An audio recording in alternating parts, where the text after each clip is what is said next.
Mesdames et messieurs, bonsoir. Bienvenue dans cette nouvelle édition de votre journal de 22 h à la une de ce journal. Le chef de l'État reçoit une forte délégation ministérielle du Sud-Soudan. C'était ce matin à la présidence.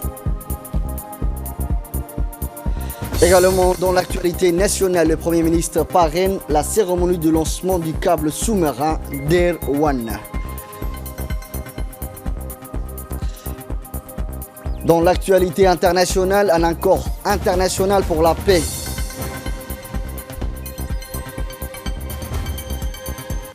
Merci si vous nous rejoignez sur Télé Djibouti. Le président de la République, M. Ismaël Omar Guelleh, a reçu ce matin en audience au Palais de la République une forte délégation sous-soudanaise conduite par la ministre des Affaires étrangères, Mme Awid Denk Ashwil. Les discussions ont porté essentiellement sur la coopération entre Djibouti et le Sud-Soudan et les différentes conventions signées dans le domaine des échanges de produits pétroliers. Djibouti est une issue de façade maritime pour le Sud-Soudan avec ses infrastructures modernes et très performantes et ses services de qualité en matière portuaire et des échanges de produits containerisés. La ministre des Affaires étrangères était accompagnée par le ministre du Commerce, M.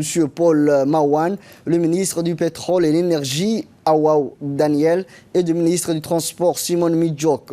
Côté djiboutien ont assisté, outre le ministre des Affaires étrangères, Mahmoud Ali Youssouf, le ministre de l'Équipement et du Transport, Moussa Mohamed Ahmed, le ministre du Commerce Hassan Hamad Ibrahim, le ministre de l'Énergie Younis Ali Guedi. A noté également la présence du président des autorités des ports et des zones franches, M. Aboubakar Omar Haddi.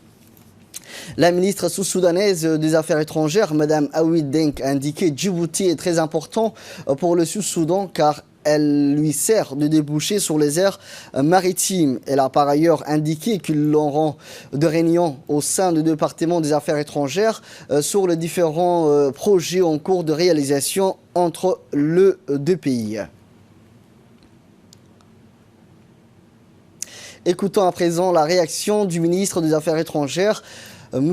Mahmoud Ali Youssouf. Cette délégation fait suite à une première visite que Mme la ministre avait effectuée au mois d'octobre 2019.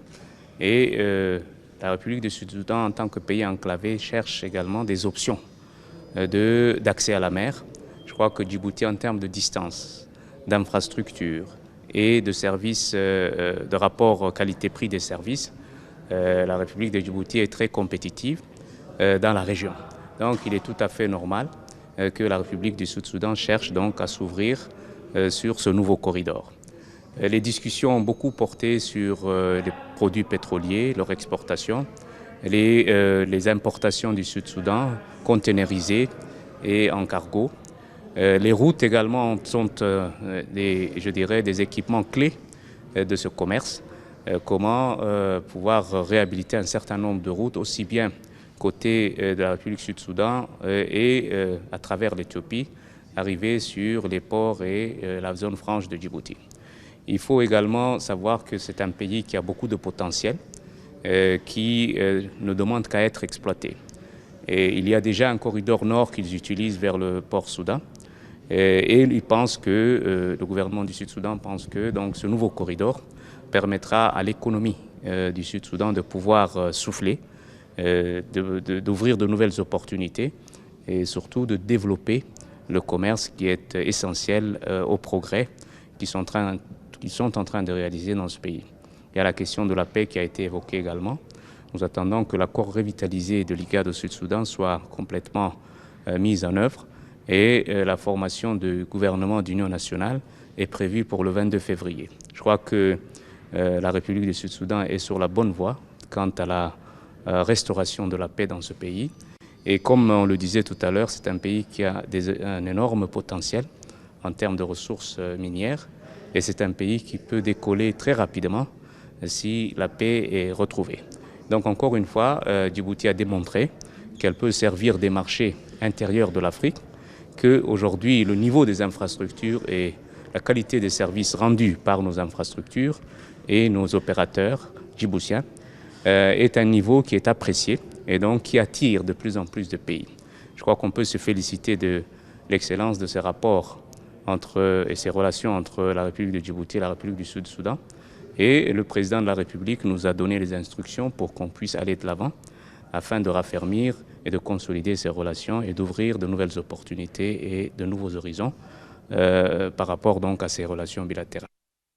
Je vous le disais dans les titres, le Premier ministre, M. Abdulkader Kamil Mohamed, a parrainé aujourd'hui la cérémonie du lancement du câble sous-marin Deir One à la plage Cesta qui relie Djibouti, la Somalie, le Kenya et même la Tanzanie. À son arrivée sur le lieu, le Premier ministre, M. Abdulkader Kamil Mohamed, a été accueilli par le ministre de la Communication chargé de postes et des télécommunications, M. Radwan Abdullahi Bardon, et par le directeur de Djibouti Telecom, Mohamed Assowe Bouh. La délégation a participé aux derniers travaux avant l'atterrissement du nouveau câble sous-marin Djibouti-Afrique Regional Express Deir One. Outre le Premier ministre, à ces cérémonies a vu la participation du président de l'Assemblée nationale, Mohamed Ali Ahmed, du ministre de la Communication, du ministre du Budget, du ministre de l'Éducation nationale de la formation professionnelle et du ministre du WARF. En effet, grâce à Deir One, l'opérateur national de télécommunications veut connecter l'Afrique de l'Est au reste du monde via une jonction des infrastructures avec d'autres systèmes sous-marins de fibres optiques. L'équipe dirigeante de Djibouti Telecom projette l'extension du câble Deir One dans toute la région du continent africain. Qui appartient à des opérateurs africains. Deir One est un câble ambitieux. C'est un grand câble. Il est immense. Il est africain. Et il est souverain. Je pense que vous comprendrez aisément ce que je vais dire pour la vision des DER, pour l'intégration régionale. Des pays qui se mettent ensemble pour construire ensemble un projet, pour partager les bénéfices, où tout le monde sera gagnant, tous les pays de la région. Le ministre du Budget a déclaré dans une interview que l'Afrique sera connectée par des câbles sous-marins. Le projet de câble à fibre optique Deir va toujours gagner quelque chose, a-t-il indiqué en substance. Il est indéniable que ces câbles Deir est un formidable enjeu de la coopération régionale et intégration qui rapproche l'Afrique, un socle de la future croissance de la région et sert à l'infrastructure la plus adaptée pour répondre aux besoins aux connectivités de la région. Le ministre du Budget a précisé que grâce au lancement du câble sous-marin Deir One qui relie Djibouti, la Somalie, le Kenya et même la Tanzanie, Djibouti Telecom prévoit un accroissement de ce recette. Dans une interview accordée à notre confrère Samatar Saïd, le ministre de la Communication chargé des postes et des télécommunications, M. Radwan Abdullahi Bardon, a rappelé que la République de Djibouti dispose à l'heure actuelle du plus grand nombre de connexions internationales en Afrique de l'Est, étant raccordé à 8 câbles qui relient le pays à l'Europe, à l'Afrique de l'Est, au Moyen-Orient, à la Méditerranée orientale et à l'Asie du Sud. Et c'est une fierté pour la République de Djibouti de posséder son propre câble sous-marin. Le ministre de la Communication chargé des postes et des télécommunications, M. Radwan Abdullahi Bardon, a rappelé aussi que le projet Deir One est dédié à l'accroissement du niveau de connectivité des fibres optiques régionales. Il a pour objectif d'assurer un accès multiple et sécurisé et un trafic plus dense entre les différentes places fortes de la région dans le réseau interconnecté. Les groupes parlementaires sur la population et le développement a tenu hier dimanche son premier atelier de présentation et de lancement de ses activités futures en partenariat avec le Fonds des Nations Unies pour la population et le développement. Cet atelier est l'opportunité pour les parlementaires réunis au sein du groupe parlementaire sur la population et le développement d'inscrire au rang des priorités les questions spécifiques relatives entre autres à la santé de la reproduction, à la planification familiale, aux droits humains, à la promotion du genre, à l'accès à l'école et à la santé de façon générale. Le prérogative première de ce groupe d'élus est d'écouter et de recenser et d'attirer en retour l'attention des décideurs sur ces questions via surtout les actions de plaidoyer dont a lancé le réseau bénéficie de l'appui de l'UNFPA dans la mise en œuvre de son plan d'action. Il mène 2 types d'activités.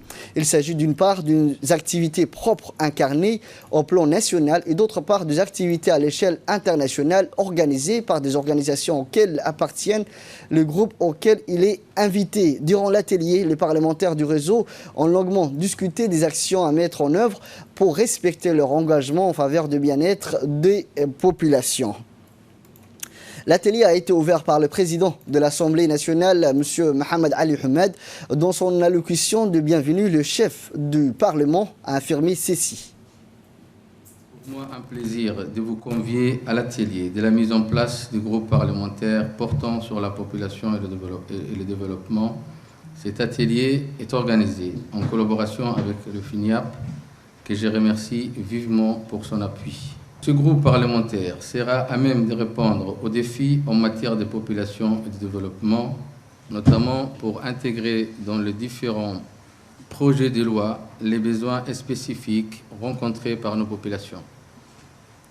Ce groupe parlementaire portant sur la population et le développement va largement contribuer à la promotion et à la protection des droits fondamentaux des populations, de promouvoir l'accès à l'éducation, à la santé, à la planification familiale, de soutenir et d'encourager des actions de lutte contre la pauvreté.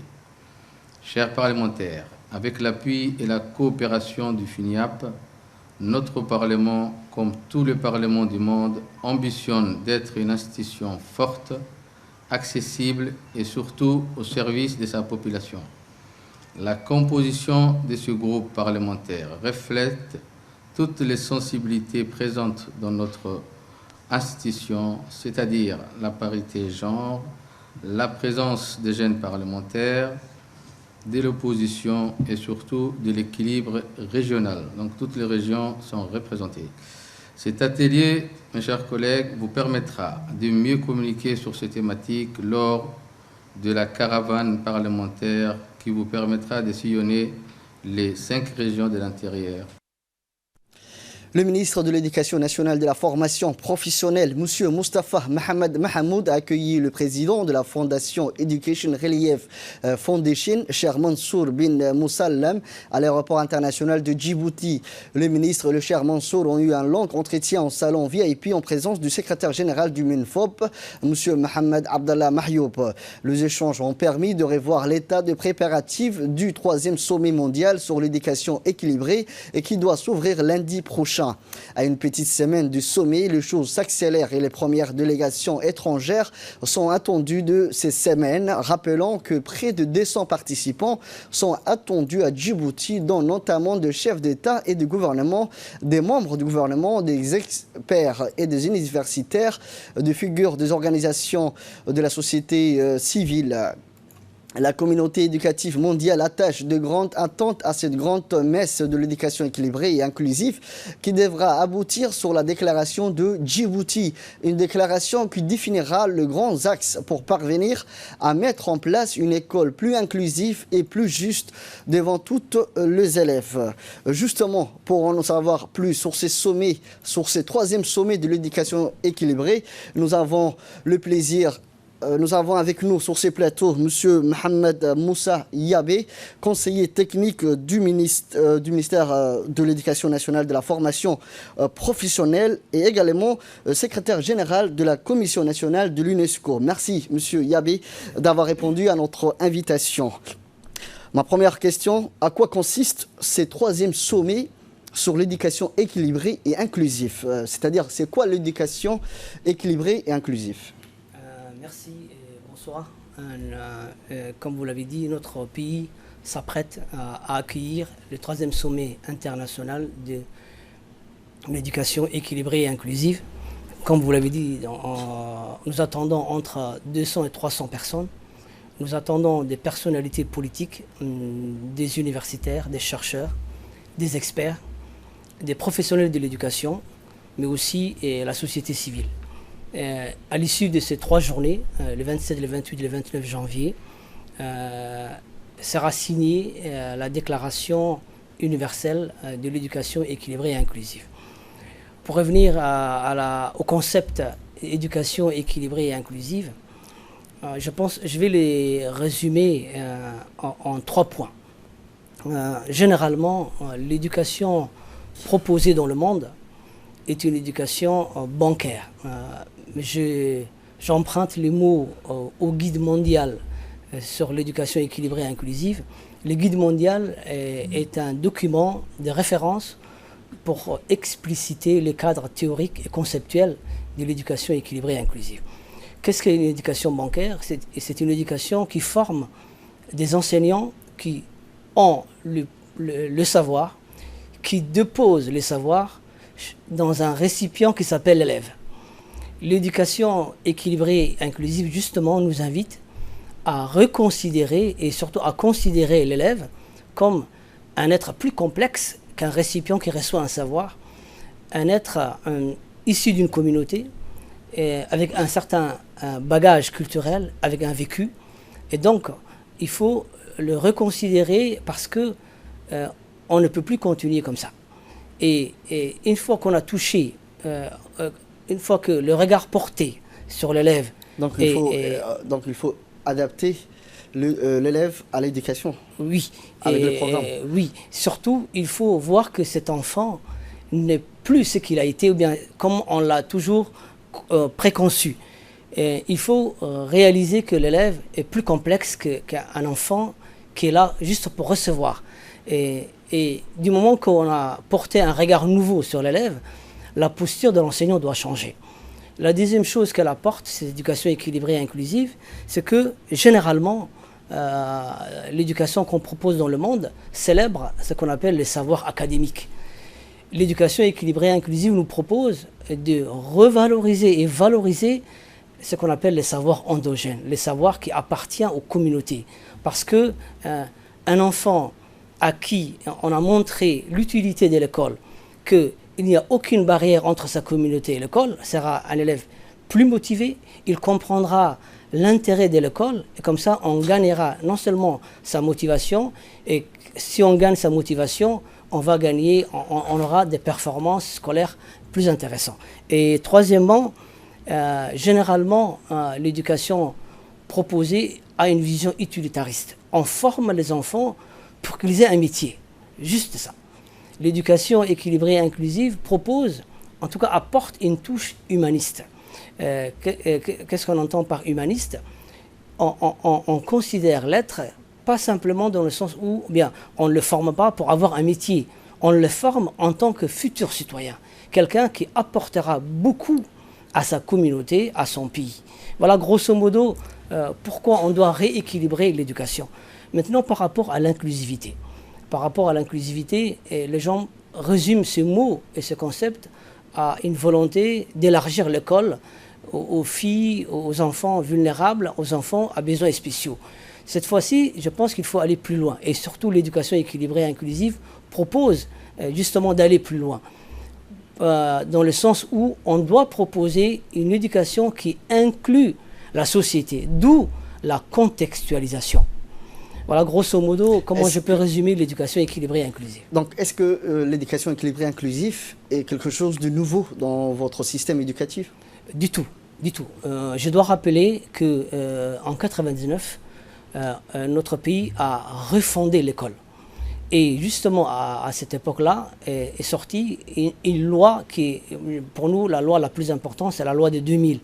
Elle a réorganisé notre système éducatif. Et qu'est-ce qu'on a gagné avec cette nouvelle loi? On a élargi l'accès. Aujourd'hui, on peut se targuer d'avoir un taux brut de scolarisation qui avoisine les 85%. C'est-à-dire on a scolarisé à peu près 85% des enfants en âge d'aller à l'école. Nous avons un service, un service pour les enfants à besoins spéciaux, pour justement toucher les enfants qui n'allaient pas à l'école. Au niveau pédagogique, nous avons introduit ce qu'on a appelé l'APC. L'APC, c'est une approche pédagogique qui donne les clés à l'enfant pour comprendre une situation et pour se débrouiller face à une situation. Et découle de cette APC aussi l'évaluation. On n'évalue plus les savoirs, on évalue dans notre système éducatif non seulement le savoir de l'enfant, mais aussi le savoir-faire et le savoir-être. Et quelle est la plus-value dans votre système éducatif? D'accord. C'est vrai que lorsque nous avons rencontré l'éducation équilibrée et inclusive à travers Cheikh Mansour, on a très vite compris que l'éducation équilibrée et inclusive apportait quelques éléments nouveaux, mais que notre système éducatif était déjà préparé. Donc, qu'est-ce que ça va nous rapporter, l'éducation équilibrée et inclusive? D'aller plus loin, tout simplement. Et en ce moment, nous sommes en phase d'expérimentation d'un projet pilote qui concerne 6 établissements scolaires, 5 des Djibouti-Ville et 1 des Damerjoug. Dans ces projets pilotes, nous visons 4 objectifs stratégiques. Nous voulons que l'établissement scolaire s'ouvre à la communauté. J'ai parlé des savoirs endogènes. Les gens pensent qu'il faut ouvrir l'école pour faire participer les parents au projet d'établissement simplement. Avec l'éducation équilibrée et inclusive, on va plus loin. On veut que la communauté participe à l'éducation de l'enfant.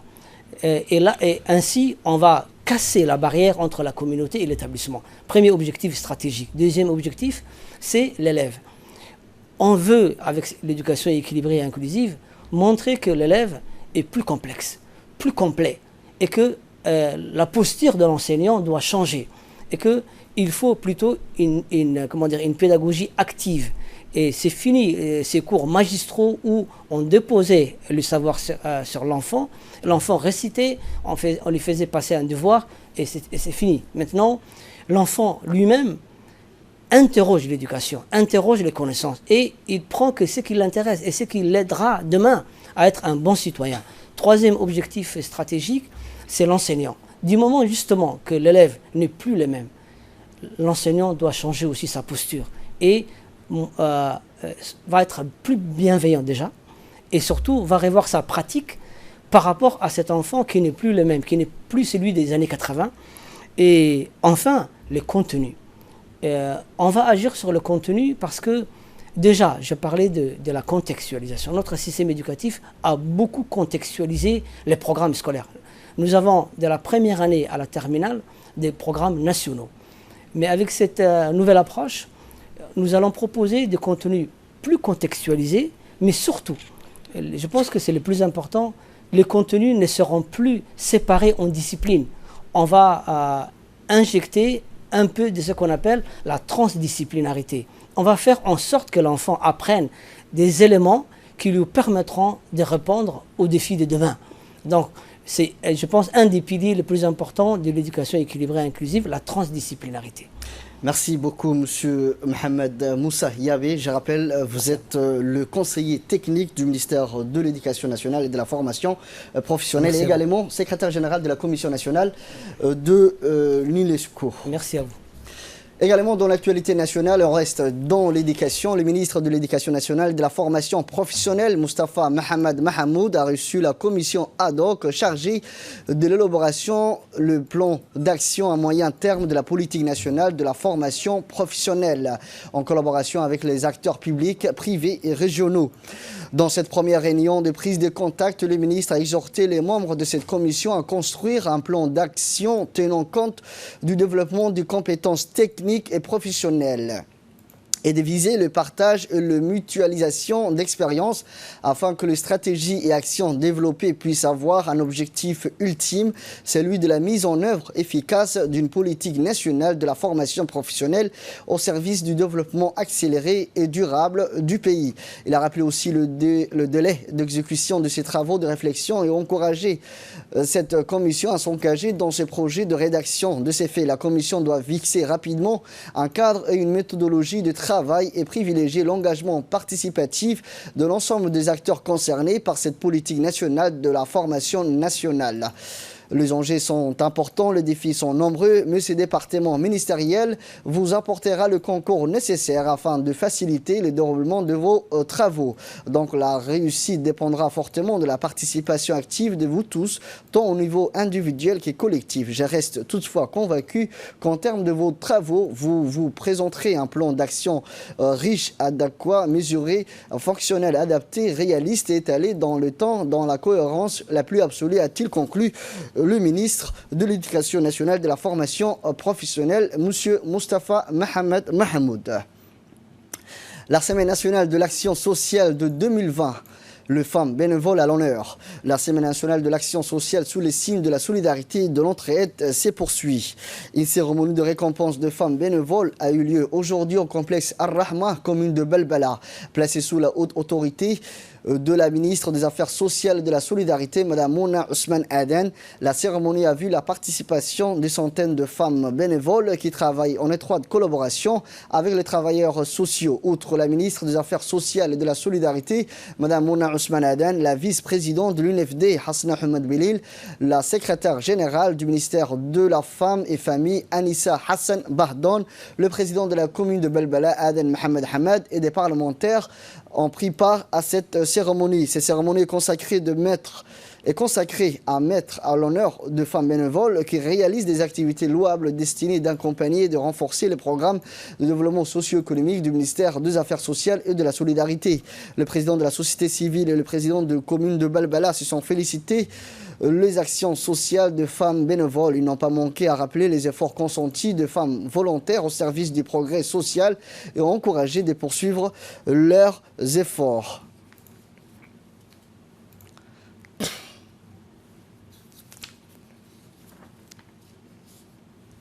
La vice-présidente de l'Union nationale de femmes djiboutiennes, Mme Hasna Ahmed Bilil, a félicité les femmes bénévoles pour leurs actions quotidiennes en faveur de leurs quartiers respectifs.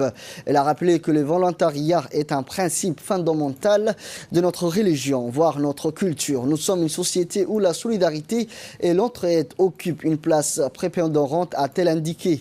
La vice-présidente de l'Union nationale de la femme djiboutienne a transmis aux femmes bénévoles un message de félicitations et salutations de la part de la première dame du pays, Mme Khadra Mahmoud Haïd. Dans son intervention également, la ministre des Affaires sociales et de la Solidarité, Mme Mouna Ousmane Aden, a souligné l'importance accordée aux activités des bénévoles dans la mesure où les femmes bénévoles jouent un rôle important aux missions confiées au ministère des Affaires sociales. La ministre a mis en exergue que cette cérémonie est consacrée entièrement de reconnaître les actes sans contrepartie de femmes bénévoles ou mouvements associatifs qui nous encouragent de travailler davantage. Elle n'a pas manqué à remercier l'ensemble de femmes bénévoles qui ne ménagent aucun effort le développement socio-économique de leur quartier. Enfin, la ministre des Affaires sociales et de la Solidarité a assuré l'ensemble des femmes bénévoles en son entière disponibilité pour échanger toutes les idées permettant à la société djiboutienne un développement socio-économique radieux. L'ambassadeur de l'Inde installé à Djibouti a célébré hier la 150e anniversaire de la naissance de Mohandas Karamat Gandhi, journée de la non-violence. La date anniversaire, Gandhi avait lancé le mouvement de désobéissance civile qui allait aboutir à l'indépendance de l'Inde en 1947. Cette cérémonie a lieu au centre de leadership. En effet, sous le haut patronage du ministre des Finances et de l'Industrie, Ilyas Moussa Dawale, qui a érigé un discours au nom de Gandhi, un homme plein de sagesse. Une statue de Gandhi Mandar Karmaj devant le département indien a été inaugurée et des livres ainsi que des photos historiques de cette époque ont été exposés. Depuis l'indépendance du pays, le 15 août 1947, la date d'anniversaire de Gandhi, le 2 octobre, est un jour férié dans toute l'Inde. C'est aussi un Dry Day. Pas de vente d'alcool. Étaient présents à cette commémoration de nombreuses personnalités, notamment des ambassadeurs et de représentants des nations étrangères. En l'honneur de Gandhi, ils ont implanté un arbre à son honneur. Écoutons à présent un extrait de l'intervention du ministre de l'économie et des finances, M. Ilyas Moussa Dawale. Mesdames et messieurs, comme vous le savez, cette année présente le 150e anniversaire de ce grand homme qui était Mahatma Gandhi et qui a mis au point un moyen unique et non violent pour obtenir la libération de son peuple.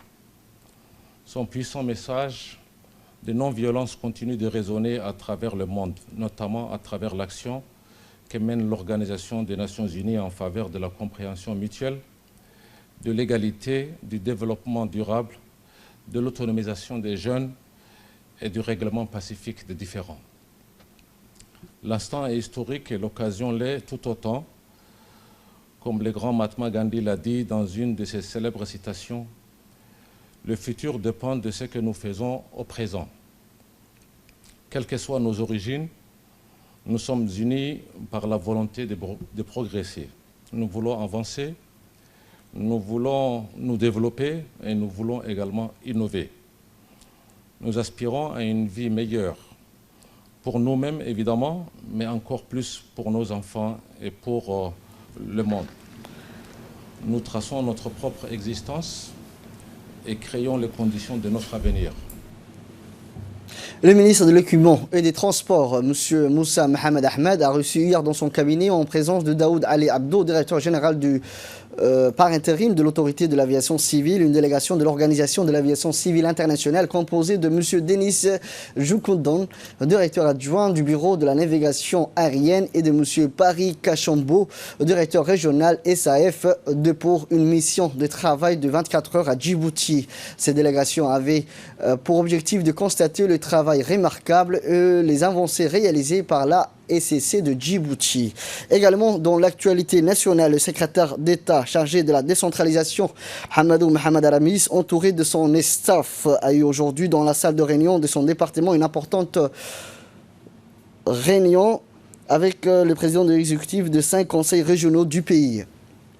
Alors, du jour de cette réunion, des acteurs de la décentralisation qui se tenaient à long terme de la nouvelle année, il y avait bien évidemment un exercice de bilan de l'année écoulée dans la mise en œuvre du processus de décentralisation. Autrement dit, une rétrospective et de regard croisés sur les activités entreprises durant cette période. Dans son intervention, le ministre chargé de la décentralisation, Hamadou Mohamed Aramis, a tout d'abord présenté au président des exécutifs régionaux tous ses meilleurs vœux pour cette nouvelle année, santé mais également réussite dans l'accomplissement de leur mission, entre autres. Dans le cadre de la lutte anti-vectorielle, l'Institut national de la santé publique de Djibouti, l'INCPD, poursuit des activités de destruction de gîtes lavaires dans les fosses septiques et de latrines. Cette activité est menée par l'Institut de la santé publique en étroite collaboration avec des agents communautaires dans la banlieue de Belbala. En effet, des sites de distribution de produits larvicides ont été mis en place dans les quartiers afin de lutter contre la prolifération des moustiques pour la destruction des gilets larvaires. Lutter contre toutes les maladies les après-midi et le soir, qui consiste à la pulvérisation spatiale dans tous les quartiers de la République de Djibouti. Et actuellement, nous sommes en train de réaliser la deuxième campagne de pulvérisation qui, elle, a été initiée dans la commune de Belbala et qui va essayer et qui va continuer jusqu'à la commune de Rastika. Le Croissant Rouge de Djibouti a procédé ce matin à la distribution des kits pour quelques 600 ménages vulnérables du quartier Cheikh Farah, situé dans la localité de Damerjouk. C'est fait en présence du sous-préfet de la région de Damerjouk, le président du Croissant Rouge, le secrétaire général du Croissant Rouge, l'ambassadeur du Koweït à Djibouti et le président de la délégation du Croissant Rouge koweïtienne. En effet, cette donation, composée en grande partie des kits, notamment de couvertures, elle est destinée pour le ménage djiboutien le plus démuni. L'ambassadeur de Koweït à Djibouti a remercié le Croissant Rouge djiboutien pour la bonne coopération existant entre la Croissant Rouge de Djibouti et l'ambassade de Koweït à Djibouti. Il a indiqué que le Croissant Rouge de Djibouti nous a facilité à la distribution afin de mieux atteindre les familles les plus vulnérables et les plus besoin. Écoutons à présent les réactions du responsable du Croissant Rouge à Djibouti. Aujourd'hui, nous sommes ici à l'occasion d'un don qui est offert à la Société nationale du Croissant Rouge par la société sœur de Koweït, Croissant Rouge de Koweït. Ce n'est pas la première fois qu'ils viennent en aide au Croissant Rouge de Djibouti. Nous pensons continuer cette coopération plus en avant. Nous leur remercions. C'est peut-être pas grand-chose pour certains, mais le geste est un geste noble. C'est quelque chose que nous attendions et qui va certainement soulager un tout petit peu les difficultés de nos compatriotes les plus vulnérables. D'autres distributions pourront se faire ce jour-ci, que ce soit à Lissabié ou que ce soit à Tadjoura. Mais nous remercions énormément la Société nationale koweïtienne du Croissant Rouge pour son aide qui est vraiment précieuse. Merci beaucoup. Un incendie s'est déclaré hier soir vers 23h au cité Al-Hiba et le feu a ravagé 4 maisons dont une boutique et un studio. Le feu s'est propagé rapidement aux habitations environnementales. Comme vous pouvez le constater, des images filmées par des amateurs. La population du quartier et la protection civile se sont mobilisées sur place et ont pu maîtriser l'incendie. Cet incendie a fait un dégât matériel important. Outre la protection civile, les éléments de la police ont sécurisé le secteur de l'incendie au quartier d'Al-Hiba. Nous avons le regret, malheureusement, de vous annoncer le décès de feu Souleymane Hassan Galab, survenu hier soir à l'hôpital Pelletier. Feu Souleymane Hassan Galab a commencé sa carrière en 1982 et est devenu employé à l'imprimerie nationale en tant que typographe jusqu'à rejoindre sa dernière demeure. Feu Souleymane Hassan Galab, âgé de 55 ans, a laissé derrière lui une veuve et 4 enfants. Que Dieu l'accueille dans son paradis éternel. Inna lillahi wa inna ilayhi raji'un.